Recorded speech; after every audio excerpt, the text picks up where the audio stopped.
I'm Ioulia, Hello. that's Max. We are from Anotherworld VR, and Tim, thank you very much for the introduction. We're based in Berlin, and we are a VR content production studio with a focus on interactive and cinematic VR experiences for Oculus, Vive, and the Windows MR headsets. So today we're going to talk about our VR horror project, Kobold. How funnily it is, Kobold is a childhood dream of mine coming true. I always dreamt, after watching a film, how it would be to enter the film's universe. I even made a whole different character just for myself, and the movie continued with me in it in my head. And Kobold is the realization of that dream. So first, you watch... oh, that's really dark. Maybe we can turn the lights down. Turn the lights a little down. That would be great.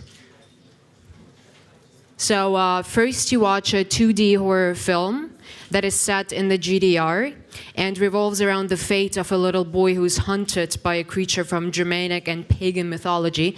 And then the film has an open ending, and the narrative continues in VR. So basically, you put on a headset on yourself, you grab the controllers, and enter the film's universe and become its protagonist.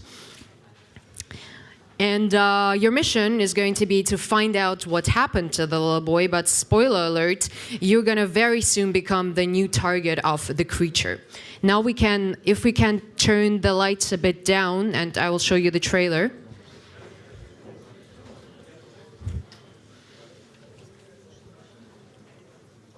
Doesn't work. Doesn't work. Yeah. Yes. Okay. All right.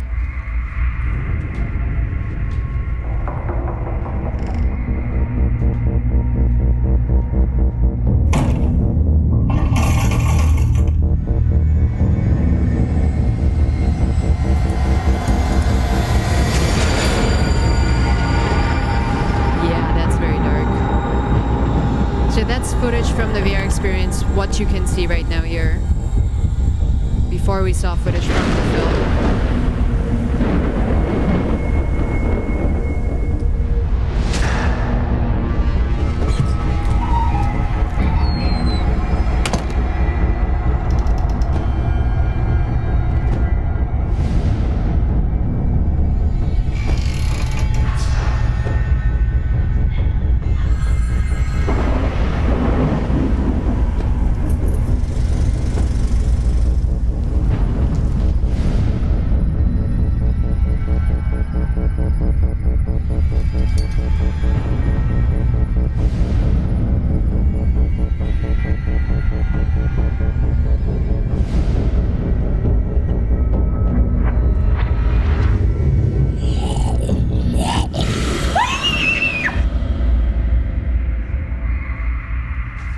So yeah, just to sum up, Kobold blurs the line between film and VR gaming, and it creates a smooth transition from the beloved and traditional medium of 2D film into the new medium of VR.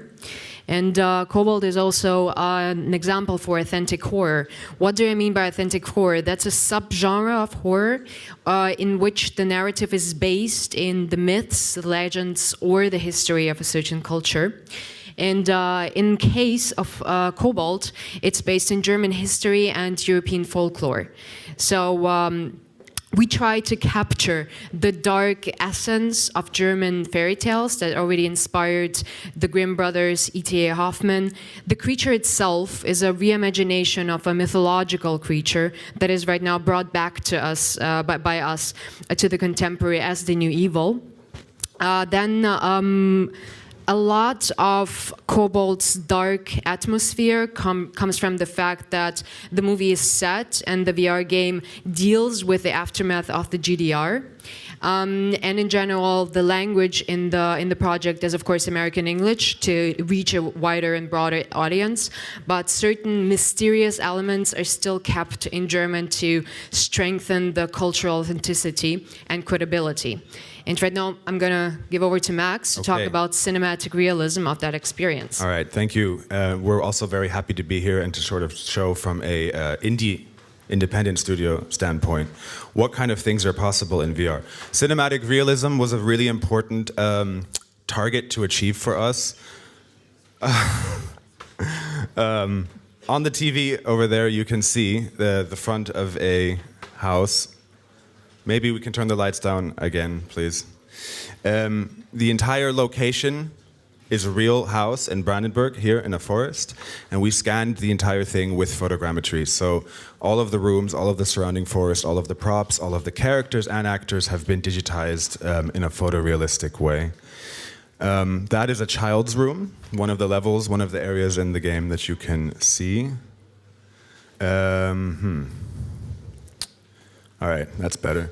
So you can see a point cloud on the left of the entire villa, and on the right, some of the levels and pieces from the game.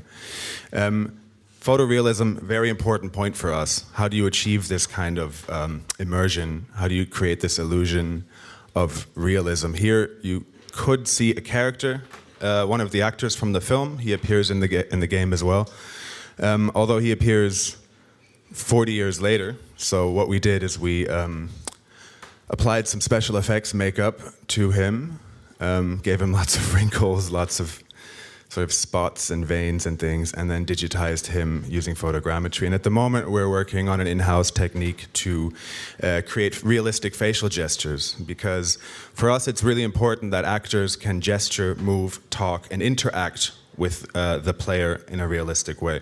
We have so many muscles in our face, so many different nuances that are incredibly hard to capture, even volumetrically. So we're sort of laying our focus on realistic characters and how we can have them turn their heads when you walk by, how we can have them, gesture and react to your input that you might give to the story. Super important point for us. The motion also done in motion capture. Here's an example of the creature striking. This is done in a relatively simple way with a piece of hardware that's now become available for indie studios like ourselves. The suit that the actor there is wearing is only about 2,000 euros. So that kind of technology used to not be available to independent studios. You'd have to go to a mocap studio to do it. But we've come so far that these sort of things are within grasp, and that's very important for us because interactivity is sort of what sets Kobold apart from watching a passive experience. So it's important for us to create a feeling of total immersion, and that happens often by being able to pick up an object or a clue or finding something in the story that reacts to a decision that you made. So maybe you went, to a door on the right, then certain events happen. If you go through the door on the left, then other events would happen to you. It sort of creates an active role for the player in the storyline, so that it sort of transcends beyond just passive viewing, but introducing an element of choice and consequence comes into it as well. If you make a decision, you might die. How do you die in a VR experience? These sort of things are very important and integral to the. Man, I'm sorry about this, that you can't see that now. This is a piece about reactions that we had from a recent Let's Play YouTuber that played Kobold for the first time, and he. Slider again. Yeah. Just click through. Try here. Oh, das ist so cool. You guys see that? Okay, sort of. Can we turn the lights down again? Is that possible? Hier. Thank you. Schraubenzieher. Schraubendreher. This is Brugar, a social media influencer here in Germany. Oh Gott. That was a bird, very simple. Ich will nicht mehr weiter. Nö. Nein, kein Kinderzimmer. He's going into the child's room. He can draw on the board, you can pick up a piece of chalk, read letters. Runen. You're not the only one who can draw on the board. That's Going right. to be answers. Okay, so please do have a look at this project on the internet. We're at these hashtags. It's a very exciting Berlin-based creative piece that we're launching very soon. And that's it from our end. Are there any questions?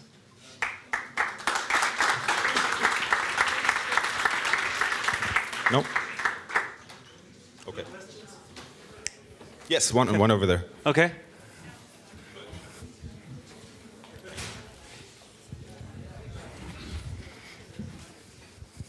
Hi. I think that's a great concept, but I'm wondering about the logistics of it. So you can obviously get a lot of people to watch a film at the same time, but if you're doing kind of room scale interactive VR, you can put far fewer people at once. How does the sort of audience shrink down or get managed as it goes from the film into the VR experience?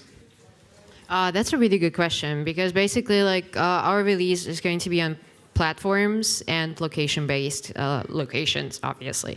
So it's going to be all over the world where just like friends can go and play it. And yeah, like when it comes to the headsets, of course, it's limited. I think like right now, like there are like 6 million headsets around it, but that's the thing that we're counted in, because we really wanted to have this interactive experience and not just like an experience where you sit down and like look around and don't have this full immersion. So of course we hope that with the new technology, with the new Vive and with Santa Cruz, that the sales are going to go up. We're planning to be location-based as well as something you can download at home. So the options are wide and far-reaching. Thank you very That's much, it, huh? Ioulia and Max.